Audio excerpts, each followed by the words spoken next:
Hi, I'm Clem from South Tech Reviews, and today we're checking out the Note 20 Ultra. On the specs of the Note 20, it has a 6.9-inch Dynamic AMOLED display with a resolution of 1440 by 3088 pixels.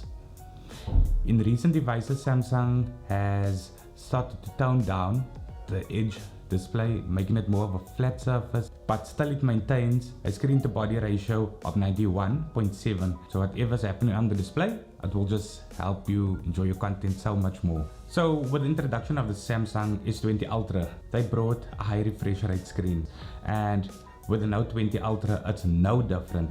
You either can use it at 120Hz at full HD, or if you do want to go up to the QHD, you can get it at 60Hz. Samsung refers to this as motion smoothness.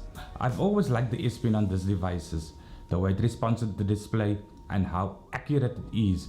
And in 2020, like most things, Samsung has only refined this S Pen a bit more. At this point in time, it actually feels like you're writing on real paper. The S Pen brings along motion gestures. I wouldn't use it all the time, but it is quite cool if you do have the S Pen in hand and you need to take a quick screenshot or go backwards or access the camera. Moving around the body of the device, we'll find that the device is wrapped in Gorilla Glass Victus, and according to the website, the device can take a fall up to 2 meters. We need our devices protected, but when the inevitable happens, we're left with a broken device. So Samsung gives us that reassurance that our devices can take a punch. So at this point in time, we've gotten used to the fact that Samsung releases 2 different chips on the devices. On the international version, we find the Snapdragon 865 Plus, and on this current version that I have with me, it has the Exynos 990. I haven't had any lag of any sort. The device holds its own. I don't get any stutter, and it could be due to the fact that the device is backed up by 12 gigabytes of RAM.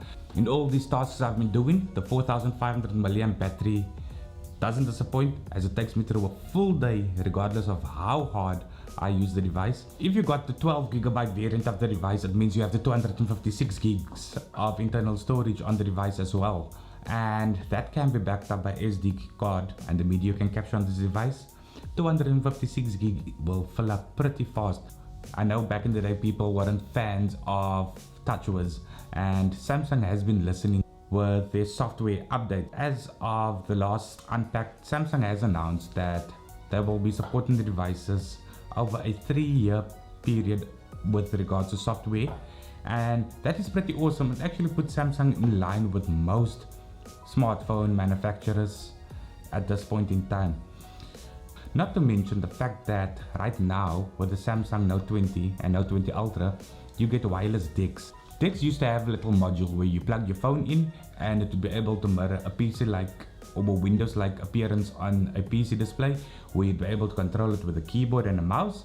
If you have a compatible device, you're on the same network, you should be able to access wireless decks across many displays. The Samsung Note 20 Ultra supports basically all Wi-Fi bands, namely A, B, G, N, AC and Wi-Fi 6. It also supports Bluetooth 5, so you shouldn't be worried about connectivity. And as an added bonus, you get the USB-C 3.2 port, so in the event you have a Samsung portable SSD and you need to transfer media in between products, you're more than welcome to do that. And with the VNAND technology on Samsung SSDs, it should be blazing fast. Over on the back, we have a 108 megapixel main camera, and this allows you to capture some of the most detailed pictures. Samsung's been up in the camera game in the last few years, and it's no different with this device. To move on to the next lens, it's a 12 megapixel f3.0 telephoto lens, which supports 5 times optical zoom, and then there's a 50 times hybrid or digital zoom.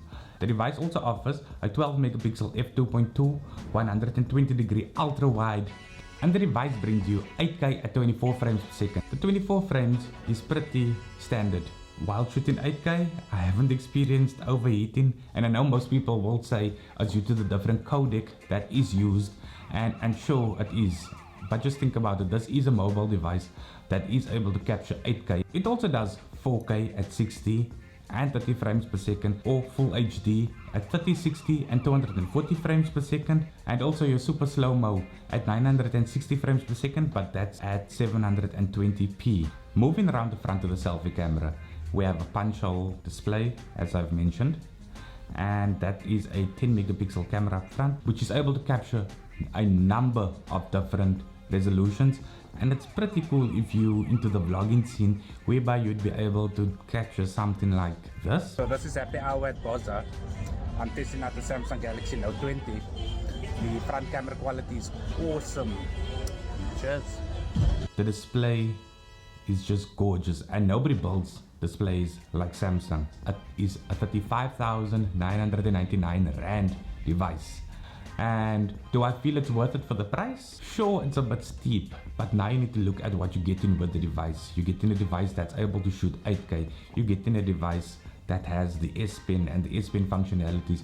You get in a whole new ecosystem that's able to balance out your device when you get to your computer. You have 3 years worth of software updates, and you have so much more that the device offers. I really hope that you have enjoyed my take on the Samsung Galaxy Note 20. And if you like more content like this, I've mentioned before, give me a subscribe and a like.